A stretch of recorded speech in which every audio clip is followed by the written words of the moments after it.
오늘 저는 여러분과 함께 도약을 위한 신앙 점검이라는 제목으로 은혜의 말씀을 나누고자 합니다. 한 해를 보내고 새해를 맞이할 직전에 선 우리들은 자연스레 한 해를 살아온 삶을 되돌아보고 잘못 살아온 것은 회개하고 잘 살아온 것은 하나님 앞에 감사하는 시간을 갖게 되는 것입니다. 오늘 우리들은 국가적으로나 세계사적으로 격심한 변화를 겪었던 1991년을 보내고 이제 곧 다가올 미지의 1992년을 바라보며 우리의 삶을 다시 재점검하는 시간을 가져야만 하겠습니다. 오늘 우리가 하나님 앞에서 깊은 성찰과 반성과 회개를 갖고 자기를 잘 정비하면 다가오는 해를 하나님과 더불어 기쁘게 맞이할 수 있고 담대하고 두려움 없이 맞이할 수가 있을 것입니다. 그러면 오늘 이 시간 우리는 살아온 한 해를 되돌이켜 보며 우리의 자신 한 사람 한 사람의 가슴 위에 손을 얹고 과연 우리가 무엇을 어떻게 살았는지를 다시 한번 생각해 보아야 되겠습니다. 첫째로 생각하고 싶은 것은 나는 정말 하나님 중심의 삶을 살았는가? 이것을 깊이 성찰해 봐야 되겠습니다.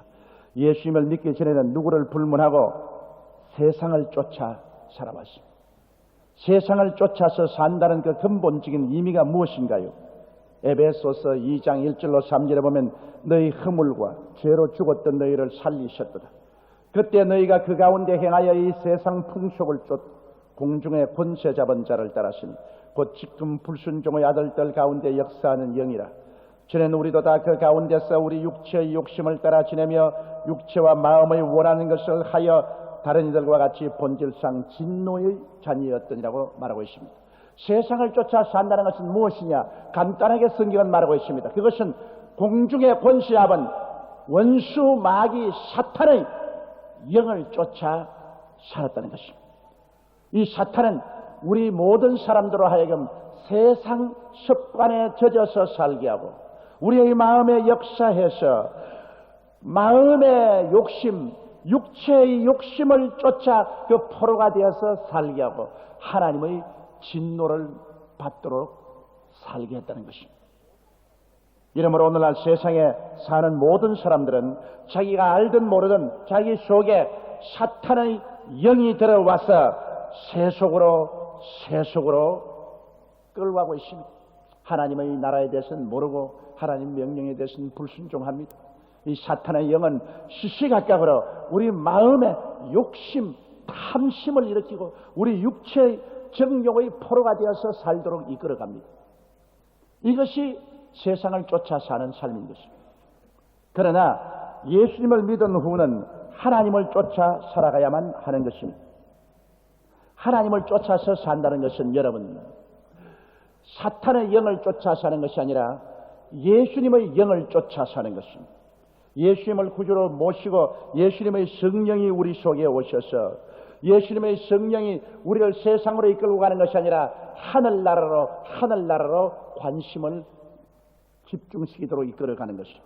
그리고 우리의 마음이 성령으로 충만하게 하시고 이 세상을 쫓아 살지 아니하고 정욕을 쫓아 살지 아니하고 하나님의 뜻을 쫓아 살도록 만드는 것입니다. 그러므로 세상을 쫓아가는 사람하고 하늘나라를 쫓아가는 사람하고 완전히 틀립니다. 다 같이 이 땅에 살지만은 사람이 외모로 보고서 사람을 똑같다고 생각하면 안 됩니다. 우리의 속에 공중의 권세잡은 사탄의 영을 쫓아 세상을 쫓아 육신과 마음의 죄악의 포로가 되어 있는 사람이냐? 그렇지 않으면 예수를 믿고 성령이 그 마음을 점령해서 하늘나라를 향하여 우리를 끌고 가며 육체와 마음을 십자가에 못 박고 의와 거룩함을 쫓아 사는지 완전한 구별이 서는 것입니다. 그런데 우리는 이 하늘을 살면서 과연 주님 중심으로 살고 하나님을 쫓아서 살았는가? 깊이 우리 마음속에 반성해 보아야 될 것입니다. 많은 사람들이 육신에 속한 신앙을 갖고 어린아이 신앙으로 삽니다.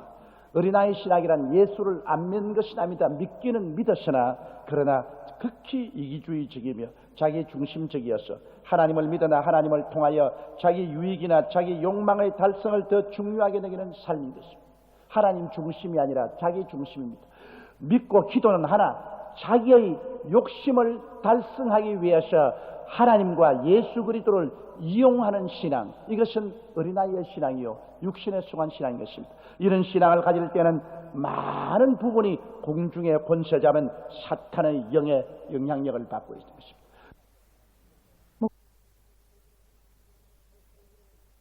그 속으로는 성령이 와서 그를 점점 신앙으로 이끌어가려고 하나 그의 외적 생활 속에 굉장한 사탄의 영의 압력을 받고 있는 것입니다. 왜냐하면 사탄의 영은 이기주의의 영이요 탐욕의 영이 있는 것입니다. 그러므로 그런 그 생애 속에 맹렬한 투쟁이 있습니다. 속으로 하나님의 성령이 그를 하나님께로 이끌어가려고 하는데 그는 바깥에서 탐욕의 영, 사탄의 영을 말미암아 많은 압력을 받고 그 중간에 서서 고통을 당합니다. 이러한 어린아이의 신앙을 갖고 우리가 자기 욕심만 채우기 위해서 늘 내게 주시옵소서, 나만 도와주시옵소서. 나를 위해서는 하나님도 예수님도 얼마든지 이용하고 희생하겠다는 그런 자기 중심적인 생활, 이러한 생활은 굉장히 위험한 신앙생활입니다. 언제 타락할지 모릅니다. 어린아이에게 큰 일을 맡기지 아니하는 것처럼 어린아이 신자에게는 하나님의 삶의 근본적인 필요인 무엇을 먹을까, 무엇을 입을까, 무엇을 마실까 정도는 응답해 줄지언정 그 이상은 응답하지 않습니다. 그것은 굉장히 위험한 그런 상황 속에서 신앙생활을 하고 있기 때문에 다른 큰 축복은 허락하면 그 축복과 함께 자기 영혼이 멸망받을 수 있는 가능성이 있기 때문인 것입니다. 그 다음 조금 나은 신앙은 타협적인 신앙, 그러나 성숙지 못한 신앙입니다. 그것은 자기 중심으로는 살지 않지만 하나님과 자기를 동등 노선에 얹어놓고 사는 사람인 것입니다. 하나님도 섬기고 나도 섬기고, 나도 섬기고 하나님도 섬기고. 이러한 사람은 하나님을 섬기기 위해서 성수주의를 하라니까 주일날 교회는 옵니다. 언제 오느냐? 일부 예배 오든지 7부 예배 옵니다. 자, 일부 예배 가서 하나님 섬기고 난 다음에 낮에 그 좋은 시간에는 가족들과 등산을 가든지 놀러 가든지 혹은 운동하러 가야 될 것 아닌가? 잠시 아침에 와서 하나님 안녕하십니까? 그러고 난 다음에는 하루 종일 자기 섬깁니다. 그렇지 않으면 아침부터 하루 종일 큰 세상을 두고 놀고 난 다음에 늦게 7부 예배 흐둥지둥 와가지고서 교회 와서 피곤해서 꾹꾹꾹꾹 졸다가 이제 일주일 동안 나는 임무를 다했다. 그러고 나갑니다. 여러분, 성수주일이라는 것은 단지 교회 와서 예배만 드리는 것으로 성수주일입니다. 성수주일은 그 한 하루를 하루 종일 동안 자기 개인의 오락을 취하지 아니하고 자기를 기쁘게 하지 아니하고 하나님 중심으로 섬기며 하루를 지나는 것을 성수주일이라고 말하는 것입니다. 교회에 와서만 예배드린 것이 아니라 하루 종일 사는 삶이 하나님을 경건하게 섬기면서 집에 들어가서 가족들과 함께 지나든지 그렇게 하는 것이 성수주의인 것입니다. 그러므로 타협적인 신앙, 성숙지 못한 신앙은 하나님 중심에 서지를 않고 자기 중심으로도 서지를 않고 두 중심을 동시에 잡으려고 하기 때문에 이것도 저것도 안 됩니다. 이러한 사람은 교회 와서 하나님께 11조는 못 드립니다. 아까워서 11조 어떻게 드리냐. 그러나 헌금 안 하는 건 아닙니다. 헌금은 합니다. 헌금은 하지만은 11조는 드리지 않습니다. 그리고 포켓도에서 헌금을 끄집어내다가 혹시 실수해서 10,000원짜리가 잡히면 불이 나게 1,000원으로 바꿔 넣는 사람인 것입니다.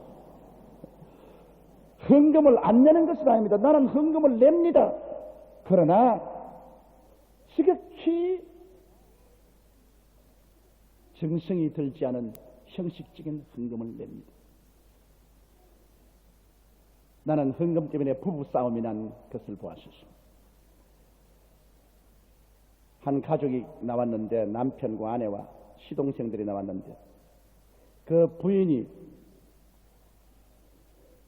헌금 시간에 손가방을 열어가지고서 동전 중에 가장 값싼 동전을 찾는다고 야나이가 다른 데 놓고. 그런데 그 남편이나 시동생들은 예수를 잘 믿어요. 그런데 이 시집 온 지 얼마 안 돼요. 그래서 아주 동전을 끄집어내서 땅을 닦으니까 옆에 있는 시동생이 형수, 하나님께는 그렇게 하면 안 됩니다. 하나님께는 굵은 돈을 내야지요. 그러니까 아니요. 교회라는 것은 형식적으로 돈 내는 형식만 하면 됩니다. 큰 돈을 왜 교회 내요? 그랬다.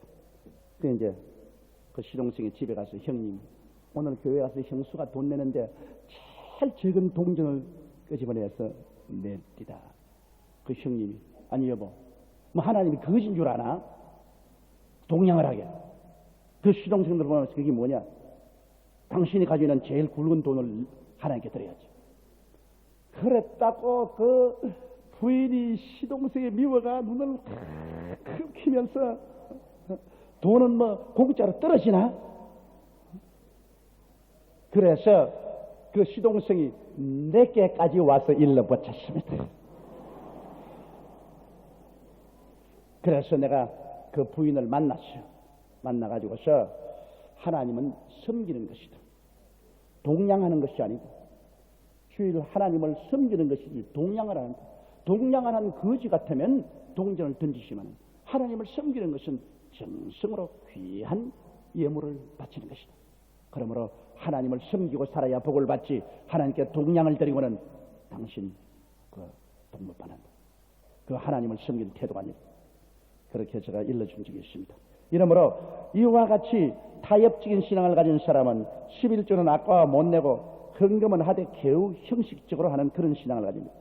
이런 사람이 기도를 하느냐? 기도도 안 한다고 말아야 합니다. 기도합니까? 하지요. 언제 합니까? 식기도 합니다. 그럽니다. 식사할 때 주여 밥을 주어서 고맙습니다. 뭐 그런 정도 기도 이외에는 기도를 하지 않습니다.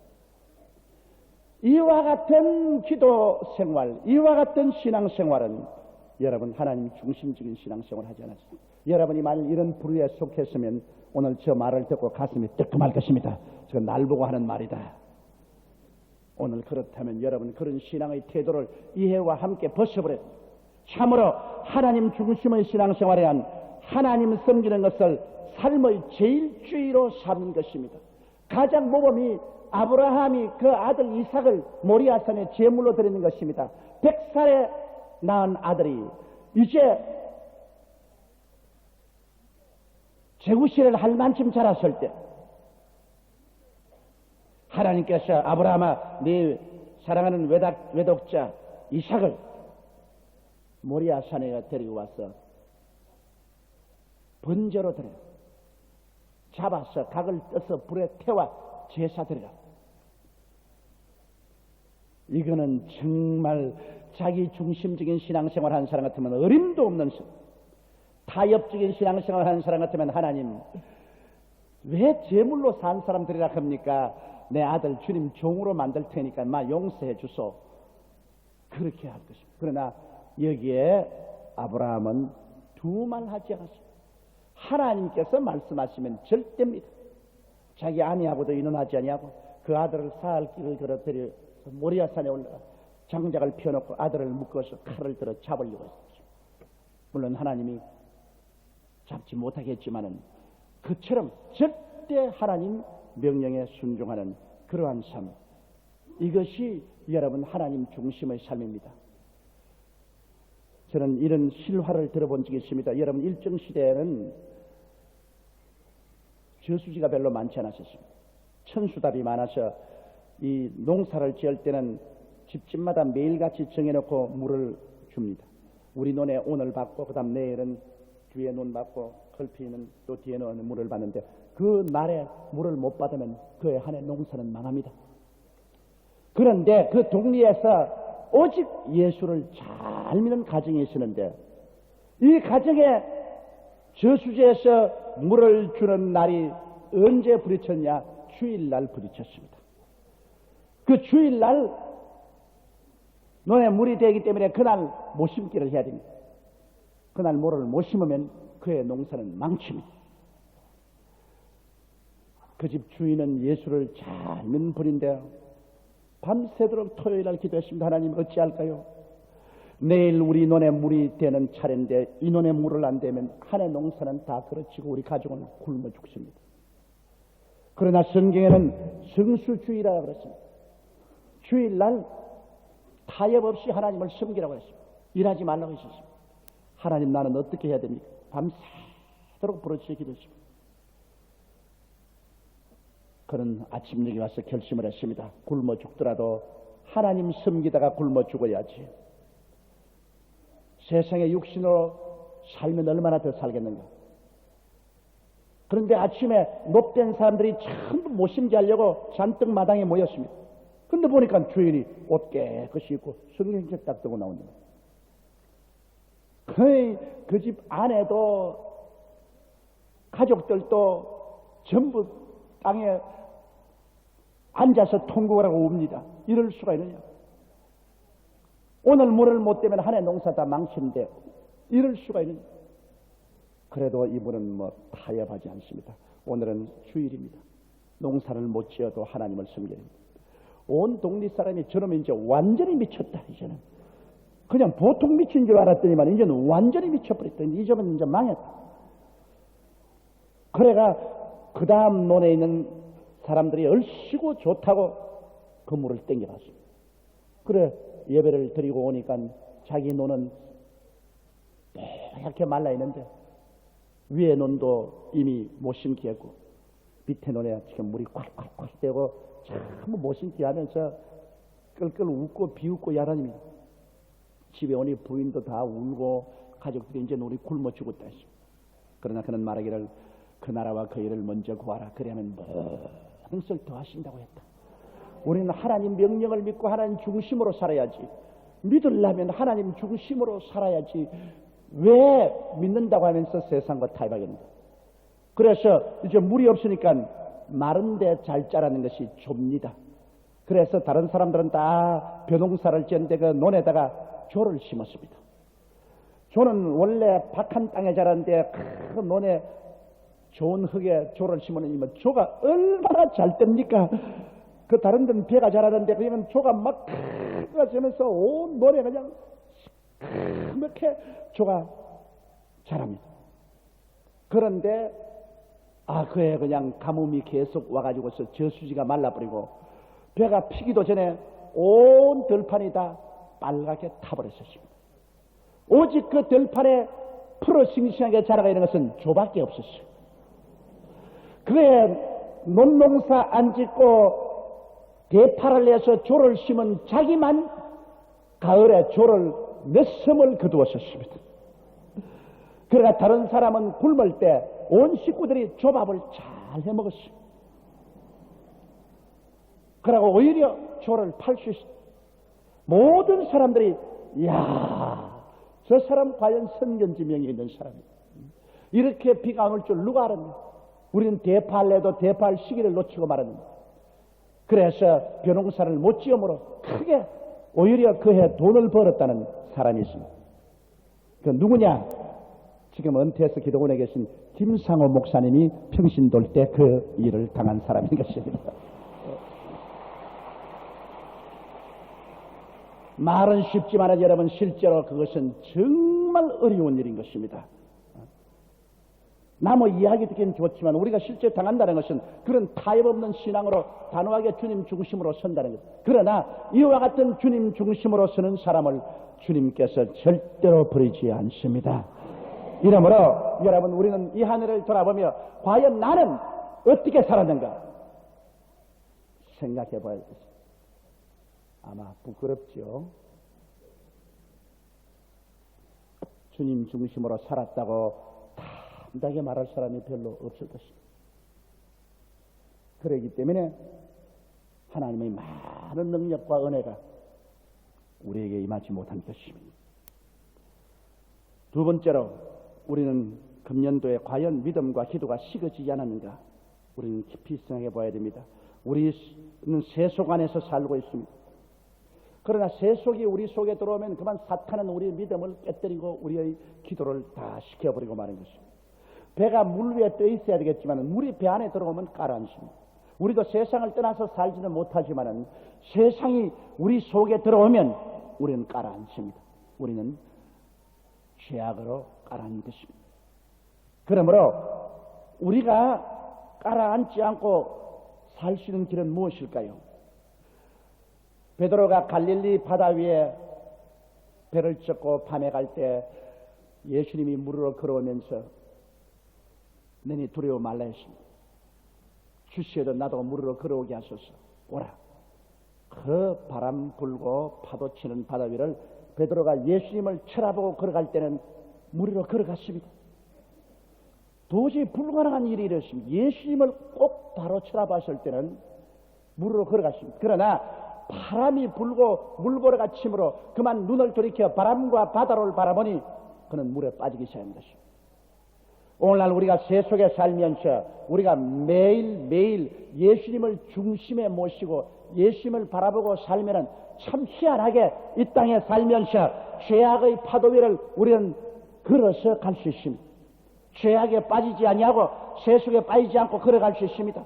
예수를 바라보고 걸어갈 때는 예수님께로부터 능력이 나타나셔 죄악과 세상을 이길 수 있는 힘이 예수께로부터 오는 것입니다. 죄악과 세상을 이길 힘이 여러분 속에는 없습니다. 여러분 힘으로는 못 이깁니다. 그러나 예수님께로부터 옵니다. 그러나 예수님을 바라보는 눈을 돌이켜 세상의 지위, 명예, 권세, 쾌락, 세상을 바라보면 빠져들어갑니다.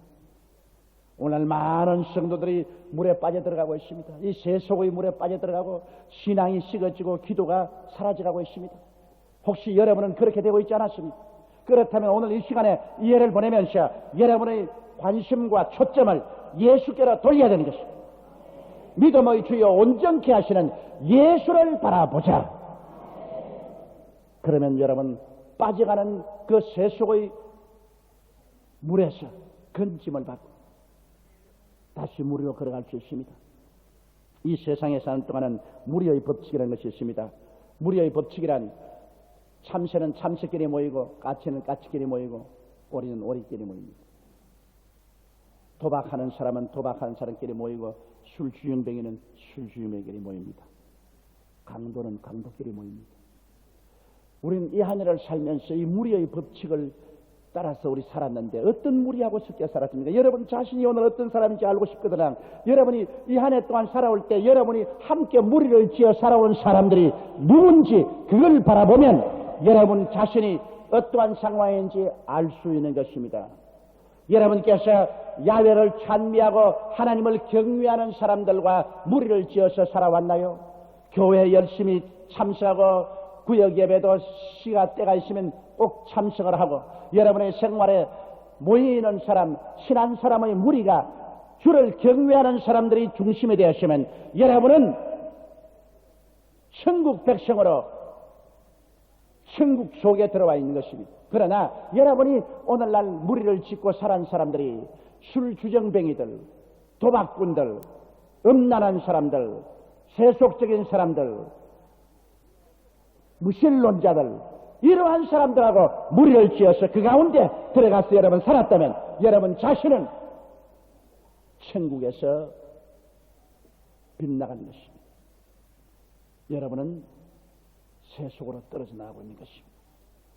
우리가 살아가면서 바라봄의 법칙과 무리의 법칙 이 두 가지는 우리의 인생을 좌우하는 법칙입니다. 무엇을 바라보고 살았느냐, 어떤 무리 속에서 우리가 살아가느냐, 이것이 우리가 천국 백성이냐 하늘나라 속에 사느냐, 그렇지 않으면 세속에 떨어졌느냐 하나님 멀리 떠나 사느냐, 그것을 보여주는 것입니다. 오늘 우리는 그러므로 이해를 보내면서 우리 가슴에 손을 얹고 왜 내 믿음이 식어지고 왜 기도가 식어지는가, 내가 무엇을 바라보고 살았는가, 내가 어떤 무리 속에서 살았는가, 이것을 생각하고 깊이 회개하며 돌아서는 여러분 되시기를 주의 이름으로 축원합니다. 세 번째, 우리는 이해를 보내면서 또 질문할 것이 있습니다. 나는 과연 성령 충만하게 살았으며 지금도 성령이 충만한가? 여러분, 성령이 충만하기 위해서는 늘 죄를 회개해야 됩니다. 어떤 사람 말하기를 뭐 밤낮 짓는 죄 자꾸 회개하려니까 체면도 서지 않고 그러므로 모았다가 한꺼번에 나중에 회개하지. 밤낮 세수하는 것 미안하지 않아요? 하루 아침에 세수하고 난 다음에 또 더러워져서 그 이튿날 또 세수하는데 여러분 얼굴에게 미안하지 않아요? 안 미안합니다. 우리는 세수를 매일같이 하고 시시때때로 목욕을 합니다. 그거 한 번 하고 또 새로 하는 것 귀찮으니까 그대로 내버려두라면 때가 째려서 냄새가 나서 같이 지날 수 없습니다. 우리 회개도 한 가지입니다. 똑같은 죄를 짓고도 또 회개하고 또 씻으면 또 새로워지고, 또 죄 짓고도 또 회개하면 또 새로워집니다. 회개가 우리의 영적인 목욕인 것입니다.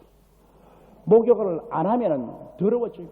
하루에 7번씩 70번 진흙창에 빠졌을지라도 7번씩 70번 목욕을 하면 깨끗해지는 것입니다. 이러므로 여러분, 우리가 성령 충만하기 위해서는 매일마다 회개하는 삶을 살아야만 되는 것입니다. 우리 주님 앞에 죄를 회개하고 예수님의 보배로운 피로 씻는 그런 삶을 살아왔느냐?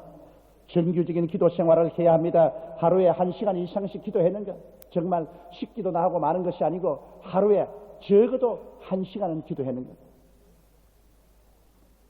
아유, 1시간 동안 앉아서 어떻게, 여러분, 아침에 바쁘고들랑 아침에 30분, 저녁에 30분에도 하루 1시간을 채울 수 있습니다. 그러나 할 수만 있으면 앉은 자리에서 1시간 기도를 해야 성령이 충만한 삶을 살 수 있습니다. 여러분, 말씀을 즐거워하며 늘 듣고 읽고 살았습니다. 하나님 말씀하고는 거리가 먼 삶을 살지 않았습니다. 성령으로 충만해달라고 하나님께 기도해 보았습니까? 간구하면서 살았습니까? 여러분의 생애 속에 성령님을 인정하고 환영하고 모셔드리고 의지하며 살았습니까? 성령 충만은 예수 충만이며 천국 충만이고 능력 충만이고, 성령이 충만하면 믿음이 충만하고 소망이 충만하고 사랑이 충만하고 평안이 충만하고 기쁨이 충만해지는 것입니다. 우리는 너무나 육체로 살고 성령으로 충만해서 살지 않았지 않느냐? 내가 성령으로 충만하면 나를 통해서 하늘나라의 역사가 크게 번져나가게 되는 것입니다. 성령이 충만하고 난 다음 이웃에 하나님의 영광을 안 미칠 도리가 없습니다. 꽃도 향기를 내는데, 성령 충만한 사람이 있는데 어떻게 그리스도의 향기를 나타내지 않겠습니까? 이러므로 이 해를 보내면서 과연 명년에도 육체를 따라 살 것이냐, 그렇지 않으면 정말 성령 충만하고 살 것이냐, 우리 마음속에 새로운 각오와 결심을 해야 될 것입니다. 넷째로, 과연 나는 한 해 동안 살면서 영혼 구원에 관심이 있었는가? 이웃 사람 한 사람이라도 전도하면서 지나왔는가? 인도의 성자 산다신이 서장 전도를 가는데 눈이 너무 와서 산길을 걸었는데 눈이 막 온 무릎까지 빠졌습니다. 그런데 그와 또 한 사람이 같이 걸어가는데 가다 보니까 한 사람이 눈 위에 쓰러져서 죽어가고 있었습니다. 그래서 산다신이 하는 말이, 우리 이 사람 업고 가자. 이 사람 나도 지금 죽을 지경인데 누구를 업고 간단 말이요? 나는 안 하겠어. 그는 혼자서 걸어가지. 산다신은 이 사람을 업고 큰 눈 속에서 이 무거운 사람을 업고 건너가자니까 얼마나 힘이 들었든지 땀이 나가지고서 온몸이 후끈하고, 그렇게 등이 엎였던 사람도 그 몸에 땀이 나고 후끈한 그 열이 전달돼 가지고서 몸이 녹아서 덩어리 엎였던 사람도 살아났어요. 그런데 산허리 밑을 돌아 내려가다 보니까 혼자 살아가겠다고 내려가는 그 사람은 동태가 되어서 죽어 있어요.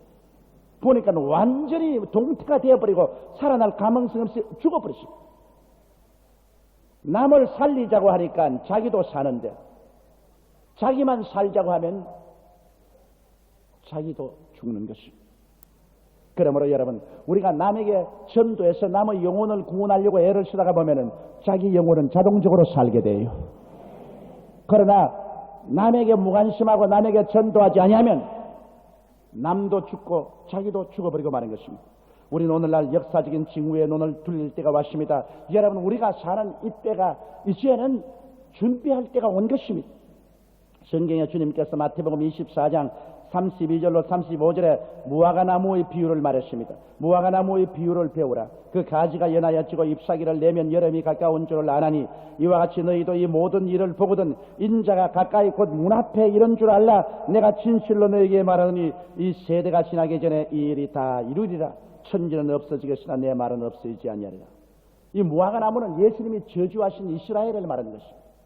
이스라엘이 나라 없이 망했다가 다시 이스라엘가 나라가 무화과나무에 싹이 돋고 잎이 나서 나라가 서면 이 세대가 지나기 전에 내가 한 말이 다 이루어진다 했습니다. 한 세대가 다 지나갑니다.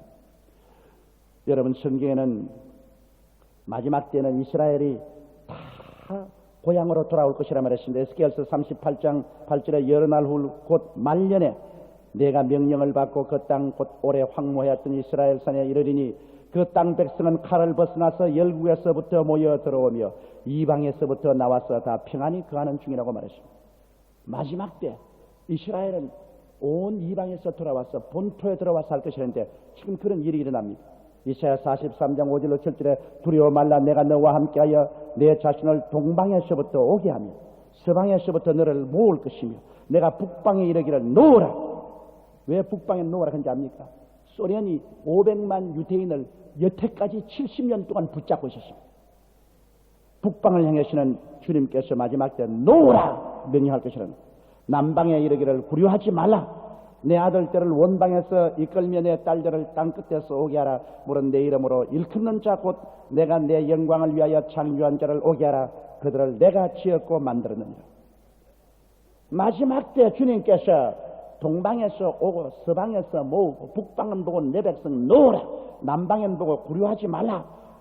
온 세계 유대인을 모으겠다는데 여러분, 소련이 멸망함으로 말미암아 70년 동안 북방에서 붙잡혀 있던 유대인들이 노연함을 받아서 이제는 팔레스틴으로 돌아오고 있는 것입니다.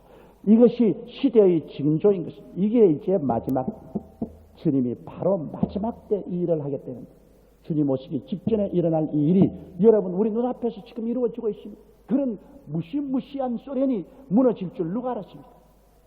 소련이 사라지고 이제는 러시아라는 나라가 대신 들었었어요. 그리고 잡혀있던 유대인들은 다 노연함을 받고 고토로 돌아오게 된 것입니다.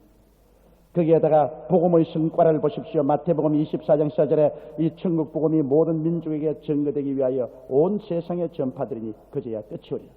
이제는 복음을 막는 공산주의가 사라지고 난 이후로 이 복음은 온 천하 만민에게 거침없이 전파되고 있습니다. 이제는 이 예언이 이루어진 것입니다. 그뿐 아니라 마지막 때 적그리스도가 나타날 구라파 통일도 이미 이제는 서명이 다 끝났습니다. 1997년에 구라파는 외교, 군사 그리고 화폐 통일을 가져오기로 서명이 끝났습니다. 이러므로 여러분, 우리가 지금 사는 이 시대는 주님이 예언한 것이 다 이루어지고 이제 오직 한 가지만 남았습니다. 그것이 뭐냐? 주님께서 강림하신다는 그 예언만 남아있는 것입니다. 다른 예언은 역사적으로 하나도 없이 다 성취되어 버리기 때문에 이제는 성취 안 된 예언이 없습니다. 그러므로 우리는 어떻게 할까요? 누가복음 21장 34절로 36절에 있는 말씀대로 너희는 스스로 조심하라. 그렇지 않으면 방탕함과 술취함과 생활의 염려로 마음이 둔하여지고 뜻밖의 그날이 듣과 같이 너희에게 임하리라. 이날은 온 지구상에 거하는 모든 사람에게 임하리라. 이러므로 너희는 장차 올 이 모든 일을 능히 피하고 인자 앞에 서도록 항상 기도하며 깨어있으라 하시니라. 그러므로 우리가 깨어있을 수 있는 길은 나도 깨고 남도 깰 수 있도록 전도하는 길인 것입니다. 전도라는 것은 죽은 영혼을 깨워 일으키는 역사인 것입니다. 회개하고 예수를 믿으라고 전도하고 기도하고 말씀을 전하다 보니까 자기도 깨고 자기도 경성하고 자기도 살아는 것입니다. 남도 살리고 자기도 사는 길은 전도하는 길밖에 없는 것입니다. 이러므로 여러분은 이 마지막 때 이제 주님께서 명년에 오실지 내명년에 오실지 모릅니다. 지금이야말로 우리가 정말 깨어 있어야 될 때가 왔습니다. 이제는 말세 마지막이니까요. 추수할 때 잠을 자는 자는 어리석은 자인 것처럼 지금은 한참 추수할 때입니다. 우리는 잠에서 깨어나 허리를 묶고 신발을 단단히 신고 전심으로 영혼의 추수에 임해야 됩니다. 지금이야말로 이제 열처녀의 비유가 맞아 떨어질 때가 왔습니다. 어리석은 5처녀는 기름 준비하지 아니하고 지혜로운 5처녀는 기름 준비하고 신랑이 올 것을 기다리는 것입니다. 그 기름 준비하는 것이 바로 남에게 전도하는 길이 내가 기름 준비하는 길인 것입니다. 그러므로 새해에는 여러분의 등불에 기름 준비하십시오. 이제 우리 신랑이 가까이 오고 있는 것입니다. 신랑을 맞으러 나가야 되겠습니다. 이러므로 남에게 예수를 믿으라고 전도하고 기도해 주면 내 등에 기름이 가득해지고 마는 것입니다. 우리는 금년 한 해 동안에는 남의 영혼에 무관심하고 살았으면 우리의 기름병에 기름이 가다졌습니다. 우리의 등에 기름이 없어 등에 빛이 희미해집니다. 새해에는 열심으로 우리 전도하는 우리들이 되십시다. 이래서 오늘 우리는 이 해를 보내면서 가슴에 손을 얹고 과연 내가 하나님 중심에 서서 살았는가? 내 신앙과 기도가 식어지지 않았는가? 내가 정말 성령 충만하고 살았는가? 나는 남의 영혼을 위해서 경성하고 기도하며 전도하고 살았는가를 깊이 반성해보고 우리 자신을 성찰하고 회개하고 돌이켜서 새해에는 옛사람을 벗어버리고 새사람을 입고 살아가는 여러분 되시기를 주의 이름으로 축원합니다. 우리 다 같이 고개 숙여 기도드리겠습니다. 전능하신 하나님 우리 아버지요, 오늘 우리는 모여서 경건하게 우리 가슴에 손을 얹고 한 해를 돌이켜봅니다. 하나님 앞에서 우리가 어떻게 살았는가를 생각하고 우리 아버지 회개하고 통회하고 자복하는 시간을 갖기를 원합니다. 하나님 아버지여, 성령과 말씀으로 도와주셔서 하나님 중심으로 살지 못한 죄를 다 회개하게 도와주시옵소서. 아버지 하나님이시여, 세상을 바라보고 주를 바라보지 아니하고 주의 백성들과 무리를 짓지 않고 세상과 무리를 지어 살다가 세속에 빠져들어간 죄들을 회개합니다. 주여 우리를 도와주시옵소서. 성령께 무관심하고 살은 죄도 회개하게 도와주옵소서. 날마다 회개하고 날마다 기도하고 말씀을 열심히 공부하고 성령 충만을 강구하고 성령과 동행하는 삶을 살지 못해서 영적으로 자라나지 못하고 병들고 하늘나라가 희미해진 죄를 용서하여 주옵소서. 우리 아버지의 그 무엇보다도 이제 주 오실 날이 가까우고 시대의 징조가 우리 눈앞에 뚜렷합니다.